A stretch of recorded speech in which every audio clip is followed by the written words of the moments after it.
There's nothing funnier or sadder, maybe, than a 70-year-old man who makes it a habit of touting his education from the University of Pennsylvania, making embarrassing grammar mistakes while criticizing the writing of another entity. I am talking, of course, of the Republican presidential candidate Donald Trump. He has essentially turned his entire campaign into a parody of itself. And there is yet another embarrassing piece to this. It is a comedy of errors, a real gong show. Donald Trump decided to go on the offensive against the writing of the New York Times by, in a grammatically incorrect statement, saying that they don't write good. Now, I saw the headline and I said, this can't possibly be real. It's an Onion headline, or it's a joke, or it's wrong, or something is out of context. But it is all too real. And I am going to play the clip here from his interview last night with Fox News' Sean Hannity.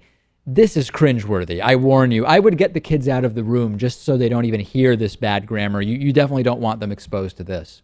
Well, the media is very unfair. They're very biased. You look at CNN and you look at the New York Times. I mean, I call it the failing New York Times because it won't be in business for another probably more than a few years unless somebody goes in and buys it and wants to lose a lot of money. Right. But the New York Times is so unfair. I mean, Terrible. They write 3-4 articles about me a day. No matter how good I do on something, they'll never write good. I mean, they don't write good. They have people over there like Maggie Haberman and others. They don't write good. They don't know how to write good. And I guess if they did, they're certainly not doing it. But the New York Times is just absolutely a disaster. Let me ask one. Wow. Just wow. And when you put it into writing, it looks even worse. And we'll put it up on the screen for you here if you're watching.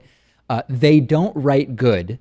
They have people over there like Maggie Haberman and others. They don't write good. They don't know how to write good. Of course, correctly, it would be that they don't write well. And it seems as though Donald Trump cannot speak good. I was convinced that this couldn't be real. And it does not get better than a 70-year-old man who talks about his great education over and over and over again, just speaking in a way that is very, very strange. This makes me really look forward to the debates between Donald Trump and Hillary Clinton. And I'm now realizing that when you look at the Trump Twitter feed, there are a lot of well-written tweets, and there are some that just look a little off. And I'm starting to imagine a situation where when Trump yells what he wants to tweet to the ladies that work outside his office, as he says he does, those probably get tweeted correctly. And when you see just weird grammar and spelling, it's probably Trump. I'm now understanding why there are just drastically differently composed messages on Trump's Twitter account. And of course, a bunch of people emailing me saying David, are you finally ready to admit that this entire Trump thing is just a plant? Because this cannot be real. If you were to parody his Twitter account, it would be no different than his actual Twitter account. I don't know. I mean, it's very unusual what is going on.